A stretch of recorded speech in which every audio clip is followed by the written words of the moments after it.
Ce film est vraiment bouleversant. Salut à tous, ici Reg, bienvenue dans une nouvelle vidéo de critiques multiples. C'est une vidéo où je parle de plus petits films qui d'après moi n'auraient pas fait suffisamment de vues en critique normale, mais que j'ai quand même envie de recommander ou pas, ou alors tout simplement que j'ai pas eu le temps de les voir à temps et du coup je fais la critique plus tard. Dans cette vidéo je vais parler de 6 films, mais plus principalement de 3 plus en détail. Ce n'est pas un classement, mais il y aura mon film préféré à la fin et dont le titre de la vidéo parle. Il n'y aura pas de spoiler sauf à un moment tout à la fin quand j'aurai envie de spoiler 2-3 trucs sur mon film préféré de la vidéo. Et mettez-moi dans les commentaires ce que vous pensez de ces films ou si je vous ai motivé à les regarder. Mais avant de commencer cette vidéo, j'aimerais remercier le partenaire officiel de celle-ci, CyberGhostVPN et ses 38 millions d'utilisateurs et presque 5 sur 5 sur Trustpilot. CyberGhostVPN vous permettra de voir ces films bien plus en avance qu'en France. D'ailleurs, certains de ces films de la vidéo d'aujourd'hui sont disponibles avec un VPN dans quasiment tous les pays du monde sauf en France. En France, on a la chronologie des médias, du coup vous ne pourrez pas voir ces films aussitôt que dans d'autres pays, que ce soit en streaming ou en VOD, vous pouvez déjà voir ces films chez vous. Je vous conseille d'y aller au cinéma parce que la majorité de ces films sont des films de cinéma, mais à un moment ils ne seront plus diffusés et ce sera le seul moyen de le regarder. En plus, vous débloquez genre des films comme Le Menu qui est disponible sur HBO Max et vous débloquez aussi évidemment la meilleure plateforme de streaming, HBO Max. Vous serez bien plus en sécurité avec un VPN, que ce soit sur la Wi-Fi de la bibliothèque, de l'université ou de votre hôtel. Vous pouvez partager un compte avec 7 personnes au total et c'est disponible sur tous vos appareils préférés. Tout le monde peut l'utiliser, en quelques clics c'est fait sans aucun problème. Vous pouvez essayer par vous-même car vous êtes satisfait ou remboursé sous 45 jours et vous avez une assistance technique en français 24h7. Utilisez le lien dans la description dans le commentaire épinglé afin de vous abonner à CyberGhostVPN et bénéficier de 83% de réduction plus 4 mois gratuits. Foncez sur l'offre. Le premier film dont j'ai envie de parler aujourd'hui est le film Tar, qui raconte l'histoire d'une compositrice de renom qui est en train de préparer son nouveau concert symphonique. On va la suivre durant les répétitions et les préparations pour ce fameux concert, sauf qu'évidemment ça va mal se passer pour elle et on va découvrir pourquoi. Tar est le nouveau film de Todd Field qui est sorti la semaine dernière si je dis pas de bêtises. C'est l'un des films les plus nommés aux Oscars cette année et c'est un film assez costaud mine de rien pour plein de raisons différentes. Première raison et gros défaut j'ai envie de vous dire du film, c'est que le film dure 2h38 et je trouve que c'est vraiment beaucoup. Le film d'après moi aurait dû durer 15 minutes de moins voire 20 minutes de moins. Mais le film est quand même, soyez honnêtes, vraiment intéressant et vraiment bien foutu. La chose dont les gens parlent en général quand ils parlent de ce film, c'est Cate Blanchett qui joue ce personnage de Tar. Tar est un personnage inventé qui n'existe pas, qui est inspiré de plein de compositeurs, d'accord, mais c'est un personnage inventé. Et c'est un personnage qui est super intéressant, mais si on peut parler un peu de la performance de Cate Blanchett, elle est assez exceptionnelle. Si elle gagne l'Oscar, ça ne m'étonnerait pas et ça serait pas du vol car elle a vraiment une portée de fou. Elle joue une compositrice qui est quand même assez renfermée sur elle-même, qui est très stricte, très sévère, et c'est de ça que le film va parler. Ça va parler de plusieurs choses. En première partie, de sa descente psychologique en enfer, j'ai envie de vous dire. On va la suivre vraiment dans les tréfonds de sa psychologie et c'est pas forcément joyeux à voir. Même si elle pense qu'elle va bien, tous les gens autour d'elle ne sont pas du tout du même avis et on va voir comment sa personnalité, son comportement va impacter littéralement tous les gens autour d'elle de manière souvent très négative. Que ce soit sa compagne, que ce soit son enfant, que ce soit son équipe de travail, que ce soit ses musiciens, vraiment tout le monde va être impacté par son comportement et c'est une descente en enfer assez subtile et c'est là que la mise en scène est forte, c'est qu'on va vraiment prendre notre temps avec cette mise en scène et on va vraiment voir des choses assez surprenantes, des détails, surtout dans les décors, dans les arrière-plans. Il y aura quelques petits indices sur ce qui se passe et on a l'impression de vivre un mauvais rêve avec ce personnage-là, mais c'est ça qui est fort, c'est qu'on passe de situation où c'est un mauvais rêve à grosse envolée lyrique musicale, à un moment où il y a une véritable tension presque sexuelle. On va vivre plein d'émotions différentes. On va parler de cancel culture énormément, c'est d'ailleurs peut-être l'une des thématiques principales de l'œuvre, et je trouve que ça le fait vraiment bien, parce que pour le coup on prend le point de vue de l'agresseur et non pas de la victime. On va parler de l'équilibre professionnel-personnel et des choses à ne pas faire dans le monde professionnel et des choses qui peuvent blesser, qui peuvent vraiment impacter le monde personnel, et ça va être assez envoûtant à regarder. Le seul défaut que j'ai encore une fois, c'est que c'est trop long, mais c'est une histoire assez mémorable, avec des moments mémorables, avec une performance d'acting incroyable et des moments de tension vraiment étranges. On sait vraiment pas quoi penser du film, des fois on se demande vraiment ce qui se passe parce que t'as l'impression que t'es dans la folie, dans la tête de quelqu'un. C'est super pertinent sur la société d'aujourd'hui, justement cette thématique de cancel culture et la manière dont ça l'aborde, et aussi de santé mentale. Enfin bref, c'est un bon film je trouve, je vous le conseille vraiment. Je dirais pas que c'est un grand film d'après moi, mais il mérite quand même ses nominations, c'est un bon film. C'est juste pour moi un peu trop long. Certes, c'était mardi soir et il était déjà 23h. Quand le film se finissait, il était 23h et quelques même. J'étais assez fatigué vers la fin du film et je voulais qu'il s'achève. Mais bon, pour moi, il y a quelques longueurs, mais sinon, vraiment, je vous le conseille. L'autre grand film de cette vidéo, c'est The Fabelmans, qui va raconter l'histoire d'un jeune et de sa passion pour le cinéma et la mise en scène. Mais autour de cette passion va s'orchestrer une sorte de drame familial, un divorce parental qui va lui faire énormément de mal. The Fabelmans est le nouveau film de Steven Spielberg et oui, Steven Spielberg fait encore des grands films. Ces dernières années, il a été exceptionnel. Vraiment, Franchement, Spielberg, pour le coup, là, est très fort parce qu'en termes de mise en scène, le film est génial. Il montre encore une fois au monde pourquoi c'est le maestro, pourquoi c'est peut-être le plus grand réalisateur de tous les temps. Mis à part l'utilisation de sa caméra, de ses mouvements de caméra, l'amour qu'il porte à l'image, l'amour qu'il porte à sa composition du cadre, à ses personnages qui sont mis en avant d'une certaine manière, la manière dont il utilise la mise en scène pour raconter ce drame familial via la mise en scène d'un enfant, parce que lui aussi se fait des films littéralement. C'est un récit évidemment autobiographique, enfin semi-biographique disons. En termes de mise en scène, c'est assez exceptionnel, c'est assez prenant, c'est envoûtant, encore une fois c'est le terme, parce qu'on vit cet amour du cinéma là. C'est pas pour rien que ça sera le film qui va sûrement gagner la meilleure mise en scène aux Oscars, et même le meilleur film je pense. Parce que du coup, on prend l'amour du cinéma pour un enfant, et c'est cet enfant là qui retranscrit le drame familial via sa propre mise en scène, et tout va s'orchestrer autour de la mise en scène de cet enfant. Tout ce qu'il va faire va être autour de son art, autour de son talent pour la mise en scène, son talent pour la narration, et ça va créer d'énormes problèmes dans sa famille. Il va les documenter, ces problèmes, et ça va lui faire du mal, et ça va faire du mal à toute sa famille. Et c'est là que c'est fort, c'est que ça parle de l'amour du cinéma, la manière dont ça transmet des émotions, la manière dont ça montre des émotions, la manière dont les images manipulent. C'est un hommage au cinéma qui est clair et net. Ce n'est pas un hommage à Hollywood, hein. C'est un hommage au cinéma, à la narration, à la force de l'image, à la force de cet art. Mais c'est avant tout un drame familial. Un drame familial extrêmement bien joué. Franchement, tous les acteurs sont exceptionnels. Rachel Williams, évidemment, mérite aussi l'Oscar. Je sais pas ce que Paul Dano doit faire pour être nommé à un Oscar, mais ça, je l'ai souvent dit en ce moment. Mais tout le monde est fabuleux, c'est drôle, c'est touchant, c'est émouvant, c'est beau, ça donne envie de rêver. C'est vraiment un grand film aussi. Les 2h28 passent tellement vite, vraiment. Quand la fin est arrivée, je pensais pas du tout que c'était la fin, mais c'est une magnifique fin. Et des astuces de mise en scène tellement bien trouvées, tellement bien foutues. Juste avec des ombres, Spielberg raconte tellement de choses sur ses personnages. C'est brillant, bien joué, bien écrit, rien à dire. C'est l'un des plus grands films de cette année déjà. Je dirais pas que c'est forcément un chef-d'œuvre, on n'est pas loin. J'ai été ému, mais il manquait ce tout petit truc pour me dire que c'est l'un des plus grands films que j'ai vu. Mais pour ce début d'année, c'est exceptionnel. J'ai pas envie de trop en parler, vraiment foncez sur cette œuvre. J'ai vu 3 autres films aussi en ce début d'année. J'ai vu The Pale Blue Eye que j'ai vraiment apprécié. Malheureusement, beaucoup moins mémorable que le précédent film du réalisateur Hostiles que j'avais adoré. Mais The Pale Blue Eye est un très bon divertissement sur Netflix. Pas forcément très original, mais vraiment bien foutu et je vous le conseille. J'ai vu You People, honnêtement, ça vaut pas spécialement le détour. C'est une comédie grasse à la ricaine, comme nous on pourrait faire en France sur le racisme. C'est gras, c'est pas spécialement drôle. Si vous voulez voir une comédie pour le coup pas forcément très intelligente et en mode téléfilm, pourquoi pas, mais sinon ça vaut pas le coup. Et j'ai vu Mayday qui pour le coup est sympathique dans le sens Gerard Butler sympathique. Si vous aimez son genre de film, vous allez sûrement apprécier celui-ci, qui est assez divertissant, assez prenant, même s'il est complètement con, soyons honnêtes. Mais c'est pour ça que vous allez voir ce genre de film, et c'est pas horrible, loin de là. C'est un bon moment, mais vous n'allez clairement pas vous en rappeler. Maintenant, le film que j'ai le plus aimé de cette liste est le deuxième chef-d'œuvre d'après moi de l'année après Babylone. After Sun raconte le voyage d'été en Turquie d'un père et de sa fille. Le film va explorer la relation entre ces personnages-là, mais surtout leur état psychologique et l'impact que cette relation a sur eux. After Sun est sorti cette semaine, et plus j'y pense, plus je l'aime. Je crois que j'ai mis 4,5 étoiles sur Letterboxd, mais je vais sûrement le passer à 5 d'ici quelques jours, parce que le film m'a marqué. J'ai envie de le revoir, mais pas trop à la fois, parce que le film est bouleversant. Le film est touchant, le film est émotionnellement très fort, le film est bouleversant. Ça m'étonnerait pas que beaucoup de personnes pleurent, ça m'étonnerait pas que beaucoup de personnes passent à côté du film aussi, mais honnêtement, c'est une œuvre qui est, d'après moi, extrêmement mémorable pour plusieurs raisons. L'ambiance est fabuleuse, parce que c'est des vacances d'été en Turquie, les paysages sont magnifiques, mais il y a un truc qui cloche. Il y a un véritable problème, et le but du film, c'est de comprendre c'est quoi ce problème, et tout le long du film, tu découvres de plus en plus quel est le problème, et à la fin, tu prends une gigantesque claque, mais c'est presque un film de mystère, j'ai envie de vous dire, parce que vous avez envie de savoir ce qui se passe. Vous avez envie de comprendre ce qui se passe à l'écran, qu'est-ce qui se passe dans cette relation, pourquoi il y a un truc qui cloche sur un paysage quasi paradisiaque. Je dis bien quasi parce qu'on est quand même dans une situation un peu low cost, c'est-à-dire que Paul Mescal, qui a une performance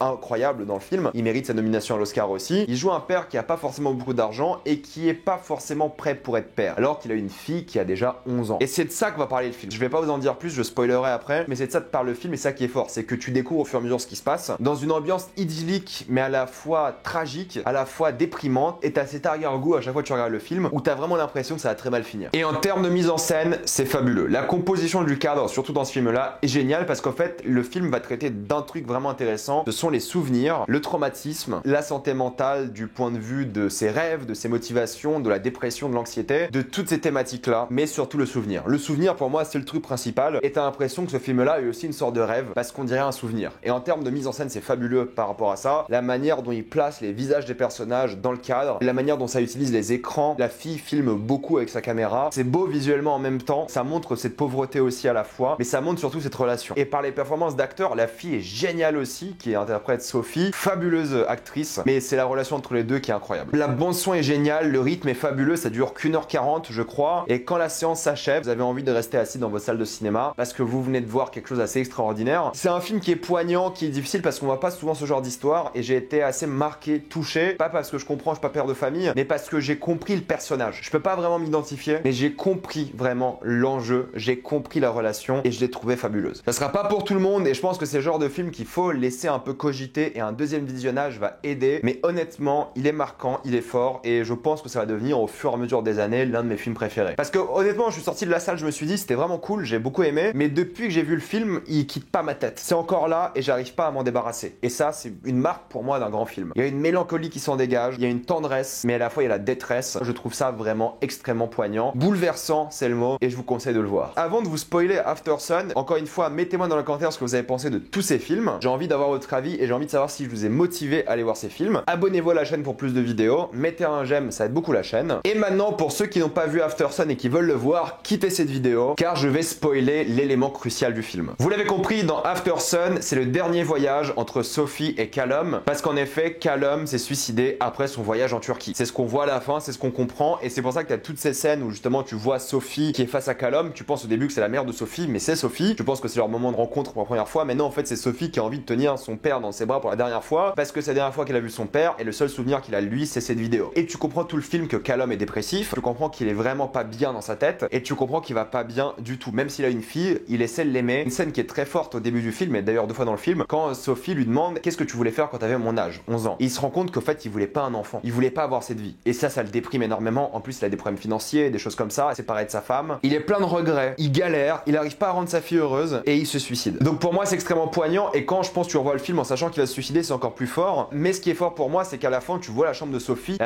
à l'opposé de tout ce que tu as vu durant tout le film. Il fait noir, c'est sombre, et tu sais que Sophie a un enfant. Et c'est là que tu comprends, peut-être que pour la première fois, Sophie comprend son père, et peut-être elle aussi est un peu triste, un peu dépressive par rapport à son enfant. On ne sait pas si c'est le fait d'avoir un enfant qui lui a rappelé son père, mais pour moi là, Sophie s'identifie à son père. C'est pour ça qu'il y a ce travelling vers Callum à la fin dans une autre pièce qui va vers son suicide. Il y a plein de détails et plein de trucs super intéressants à sortir de ce film-là, plein d'indices sur ce qui va se passer, mais moi ce qui m'a vraiment touché, c'est de se dire que Sophie peut-être a le même problème que Callum, et qu'elle n'est au final pas si heureuse que ça. Et tu vois que sa relation avec son père l'a beaucoup marqué, et qu'elle ne va jamais l'oublier. Mais je conseille vraiment ce film à plein de personnes, j'en parle vraiment beaucoup en ce moment. Voilà, je vais m'arrêter là. Suivez-moi sur tous mes réseaux, et avant de quitter cette vidéo, pensez à utiliser le lien dans la description, dans le commentaire épinglé, afin de vous abonner à Cyborg et bénéficier de toutes les plateformes de streaming en toute accessibilité et sécurité. Tout ça pour 2,03€ par mois plus 4 mois gratuits. Foncez sur l'offre, et moi je vous dis à la prochaine fois. Salut à tous.